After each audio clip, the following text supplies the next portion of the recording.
इस बिल्डिंग को fail structure माना जाता है।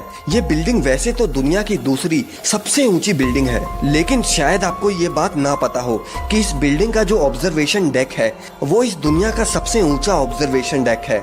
मतलब कि बुर्ज खलीफा का ऑब्जर्वेशन डेक भी इस बिल्डिंग के मुकाबले कम ही है।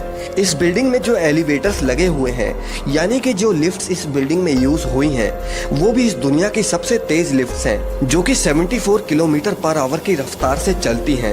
इतने में आप जमीन से आसमान की ऊंचाइयों में बस कुछ ही सेकंड्स में पहुंच सकते हो। इस बिल्डिंग के आप इस शानदार स्ट्रक्चर को देखिए, जिसे इस दुनिया के बहुत ही महंगे डिजाइनर्स ने बनाया है, लेकिन इसके बावजूद भी इस बिल्डिंग को फेल स्ट्रक्चर क्यों माना जाता है, जानने के लिए वीडियो के लास्ट तक बने रहिए।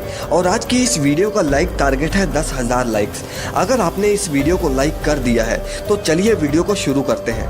दोस्तों, चाइना की सबसे ऊंची बिल्डिंग, जिसे 2.4 बिलियन डॉलर्स में बनाया गया था, यानी करीब 17,500 करोड़ रुपए। इतने पैसों से अगर आप चाहें तो लगभग 2 बुर्ज खलीफा तो बना ही सकते हैं। ये बात आपको बिल्कुल हैरान कर देगी कि इसके बाहर जो आप ग्लास पैनल्स देख रहे हो, इसमें 20,000 ग्लास पैनल्स यूज हुए हैं, और वो सभी के सभी ग्लास पैनल्स अलग अलग शेप्स और साइजेस के हैं। 632 मीटर की इस बिल्डिंग में 128 फ्लोर्स हैं, और आपको शायद ये बात हैरान कर दे कि जहां बड़ी बड़ी बिल्डिंग्स में 10 या 20 एलिवेटर्स होते हैं, वहां इस बिल्डिंग में 114 एलिवेटर्स हैं, और वो भी दुनिया के सबसे तेज एलिवेटर्स। आप ये बात का यकीन नहीं करोगे कि ये बिल्डिंग इतनी बड़ी है कि इसमें एक साथ 16,000 लोग ठहर सकते हैं। अब आप ये सोच रहे होंगे कि अगर इसमें इतने सारे फीचर्स हैं तो फिर भी इस बिल्डिंग को फेल स्ट्रक्चर क्यों माना जाता है।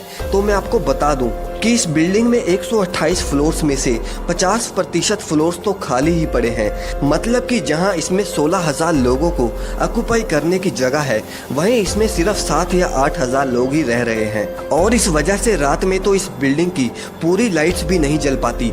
बिल्डिंग्स को जिन्होंने बनाया था, उनका ये मानना था कि जो पैसा उन्होंने कंस्ट्रक्शन में लगाया है, यानी 17,500 करोड़ रुपए, उन पैसों को वो 12 सालों में कंप्लीट कर लेंगे। लेकिन जैसा उन्होंने सोचा था वैसा बिल्कुल नहीं हुआ, और इस वजह से चाइना का ये शंघाई टावर अभी 12,000 करोड़ रुपयों के नुकसान में चल रहा है। और साथ ही में जो चाइना का फायर और सेफ्टी डिपार्टमेंट है, उनकी तरफ से भी ये टावर को पूरी तरह सेफ नहीं माना जाता, क्योंकि उनका ये कहना है कि अगर मान लो कि इस बिल्डिंग में 100वीं मंजिल पर आग लगी तो फायर सेफ्टी वाले इस टावर पर इतना जल्दी उतना ऊपर नहीं पहुंच पाएंगे, और इसलिए सेफ्टी भी एक और कारण है इस टावर को फेल स्ट्रक्चर कहने का। इसके अलावा इस टावर का डिजाइन देखने में तो काफी अट्रैक्टिव है, लेकिन इसके डिजाइन की वजह से भी इसे एक फेल स्ट्रक्चर कहा जाता है, क्योंकि इस बिल्डिंग को बहुत सारी लेयर से कवर किया गया है, जैसे कि ग्लासेस। वैसे तो ये ग्लास पैनल्स वगैरह हीट और एनर्जी कंजप्शन को कम करने के लिए बनाए गए हैं, लेकिन इन सभी लेयर्स ने बहुत सारी जगह कंज्यूम करी है, जिससे ये बाहर से जितना बड़ा दिखता है, अंदर से उतना बड़ा नहीं होता।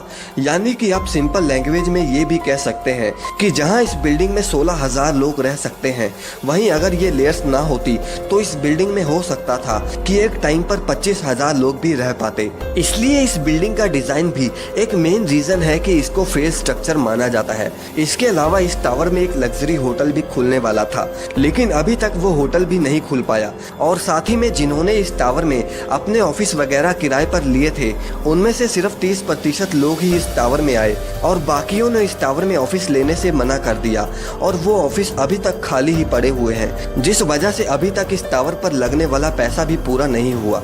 दोस्तों, हालांकि चाइना की ये बिल्डिंग इकोनॉमिकली ही फेल हुई है, लेकिन दुनिया की दूसरी सबसे ऊंची बिल्डिंग होने के नाते हो सकता है कि आने वाले कुछ सालों में इस बिल्डिंग की ग्रोथ होनी शुरू हो जाए। वैसे आपको इन दोनों में से कौन सा अच्छा लगता है, दुबई का बुर्ज खलीफा या फिर चाइना का शंघाई टावर? कमेंट करके हमें जरूर बताइए, और वीडियो अगर पसंद आई तो इसे लाइक और शेयर जरूर करें, और चैनल को सब्सक्राइब करना ना भूलें।